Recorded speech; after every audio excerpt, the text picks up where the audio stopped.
इस वीडियो में आप जानेंगे कि डायबिटीज़ मेलाइटिस क्या होता है, कैसे होता है, इसके क्या-क्या सिम्पटम्स होते हैं, कौन-कौन से ऐसे टेस्ट होते हैं जिसके द्वारा आप ये बता सकते हैं कि इस पेशेंट को डायबिटीज़ मेलाइटिस है।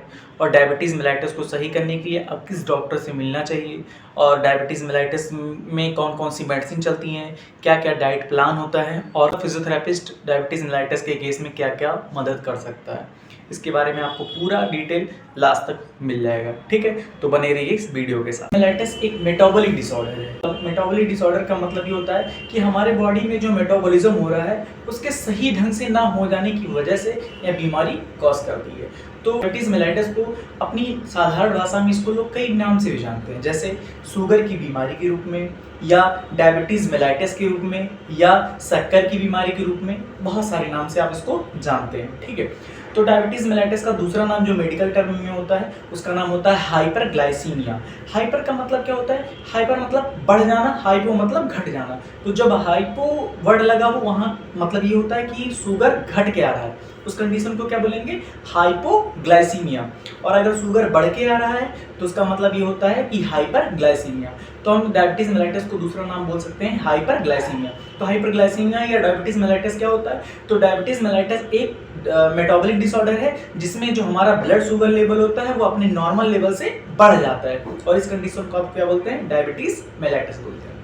तो ये तो हो गया डायबिटीज़ मेलाइटिस क्या होता है। दूसरा इसका पार्ट ये है कि डायबिटीज़ मेलाइटिस कितने टाइप्स का होता है। तो डायबिटीज़ मेलाइटिस होता है वो दो टाइप्स का होता है। पहला आपका टाइप 1, दूसरा टाइप 2। डायबिटीज़ मेलाइटिस टाइप 1 होता है, उसमें जो हमारा बीटा सेल होती है वो डीएक्टिवेट हो जाती है और ऐसे टाइप 1 वाले जो पेशेंट होते हैं 5 से 10% ही आपको मिलते हैं। मतलब जो आपकी बीटा सेल होती है उसका काम क्या होता है? आप फिजियोलॉजी में पढ़ के आए हो कि जो बीटा सेल होती है उसका काम होता है इंसुलिन को रेगुलेट करना और जो ग्लूकागॉन होती है जो अल्फा सेल से निकलती है वो क्या करती है? ब्लड ग्लूकोज लेवल को बढ़ाने का काम करती है और इंसुलिन इसको क्या करती है? घटाने का काम करती है। तो जो ऐसे पेशेंट होते हैं जो डायबिटीज़ मेलाइटिस फर्स्ट से ग्रसित होते हैं, ऐसे पेशेंट में जो बीटा सेल होती है वो और जो इंसुलिन का प्रोडक्शन करना होता है उसको नहीं कर पाती है। इस वजह से ऐसे पेशेंट में हमेशा के लिए इंसुलिन लगता रहता है, मतलब आउटसोर्सिंग के थ्रू आपका इंसुलिन उस पेशेंट को लगातार लगता रहता है। तो इस टाइप 1 वाला है, उसको दूसरा नाम बोलते हैं इंसुलिन डिपेंडेंट डायबिटीज़ मेलाइटिस। दूसरा हम बात करते हैं टाइप 2। तो टाइप 2 वाले में क्या होता है? इसमें भी बीटा सेल आपकी कुछ मात्रा में खराब होती है लेकिन पूरी तरह से खराब नहीं होती। जैसे टाइप 1 में क्या होती है? पूरी तरह कंप्लीट डिस्ट्रॉयड हो जाती है बीटा सेल, तो वो कभी भी इंसुलिन का प्रोडक्शन नहीं कर सकती। लेकिन इसमें उसका प्रोडक्शन स्लो हो जाता है, तो स्लो पार्ट को दोबारा से एक्टिवेट करने के लिए हम क्या करते हैं? अलग से इंसुलिन देते हैं कुछ टाइम के लिए। फिर जब वो इंसुलिन बाहर से आउटसोर्सिंग के थ्रू उसको मिलता है, फिर वो जो ग्लूकोज लेवल बढ़ के आ रहा है जब बाहर से दिया जाता है तो जो कम प्रोडक्शन हो रहा था बीटा सेल के द्वारा इंसुलिन का, वो प्रोडक्शन आपका अच्छा हो जाता है और पेशेंट वह सही हो जाता है। तो ये तो हमारा हो गया टाइप फर्स्ट और टाइप सेकंड के बारे में। अब बात करते हैं इसकी क्या क्या सिम्टम्स आते हैं। तो ऐसे जो पेशेंट होते हैं डायबिटीज़ मेलाइटिस के, उसमें 3P सिम्टम पाए जाते हैं। 3P क्या होता है? 3P मतलब पहला पॉलीयूरिया, ऐसे पेशेंट को यूरिन बार बार होगा। दूसरा आता है पॉलीडिप्सिया और तीसरा होता है आपका पॉलीडायफेजिया। तो पॉलीडिप्सिया और डायफेजिया में क्या होता है? इसमें क्या होगा कि हंगर बहुत ज़्यादा, मतलब ऐसे पेशेंट में भूख बहुत ज़्यादा लगेगी, यूरिन आउटपुट बहुत ज़्यादा होगा और प्यास बहुत ही ज़्यादा लगेगी। तो ऐसे पेशेंट में, और दूसरा इसकी वजह से क्या हो सकता है? ऐसे लोगों में पसीना बहुत ज़्यादा हो सकता है, सांस फूलने की दिक्कत, जो ब्रीथलेसनेस है वो प्रॉब्लम बहुत ज़्यादा पेशेंट को हो सकती है, ठीक है। अब इसके लिए कौन कौन से आपके टेस्ट कराए जाते हैं? तो बेसिकली शुगर, जो डायबिटीज़ मेलाइटिस है उसको जांच करने के लिए बेसिकली 3 जांचें होती है।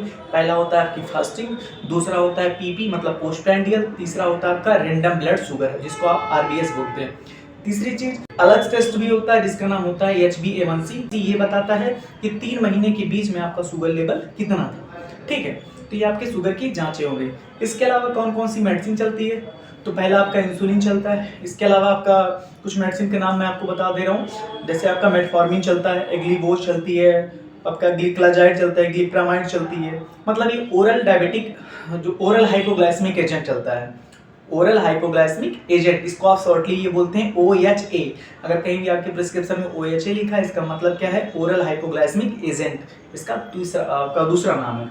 तो ये ड्रग्स इसमें चलता है। अब बात करते हैं कि ऐसे पेशेंट को जिसको शुगर की प्रॉब्लम होती है, इसको किस डॉक्टर से मिलना चाहिए। तो ऐसे पेशेंट को आपको बेसिकली 3 कंसल्टेंट इसमें बेसिकली अहम होते हैं। पहला आपका डायबिटोलॉजिस्ट, दूसरा डाइटिशियन, तीसरा फिजियोथेरेपिस्ट। अब तीनों की नीड क्यों होती है? डायबिटीज के जो पेशेंट होते हैं उनको मेडिसिन प्रोवाइड करने का काम डायबिटोलॉजिस्ट करता है, और उनको डाइट क्या क्या लेनी है, क्योंकि उनका डाइट का बहुत रोल होता है। उनको डाइट क्या क्या लेनी है, इसके लिए आपका डाइटिशियन जरूरी होता है। तीसरा, कौन कौन से उसके जो कॉम्प्लिकेशंस आ रहे हैं, फिजिकली कॉम्प्लिकेशंस आ रहे हैं, उसको सही करने के लिए फिजियोथेरेपिस्ट होता है। अब बात करते हैं डायबिटीज मेलाइटिस में क्या क्या कॉम्प्लिकेशंस हो सकते हैं। तो ऐसे पेशेंट में ये सारे हंगर तो रिएक्शंस, जो मतलब हंगर हो गया, भूख लगने, ये सारी दिक्कतें तो होती हैं। ऐसे पेशेंट में कंधों में, जोड़ों में दर्द बहुत ज़्यादा होता है, फ्लेक्सिबिलिटी कम हो जाती है। तो ऐसे पेशेंट को फिजियोथेरेपिस्ट से मिलना बहुत ही ज़्यादा जरूरी होता है।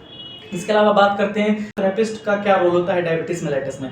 तो फिजियोथेरेपिस्ट के पास अगर कोई डायबिटीज मेलाइटिस का पेशेंट आता है, गैप के बीच में जो शुगर के क्रिस्टल जमा हो रहे हैं, जिसमें सबसे ज़्यादा कॉमन जो सिम्टम एक डिजीज निकल के आती है जिसका नाम होता है फ्रोजन शोल्डर या एडहेसिव कैप्सुलाइटिस, उसको वह फिजियोथेरेपिस्ट सही कर सकता है। इसके अलावा उसके जॉइंट में जो पेन आ रहा है उसको वह सही कर सकता है। फर्दर कॉम्प्लिकेशंस जितनी भी हो रहे हैं उसको वह सही कर सकता है।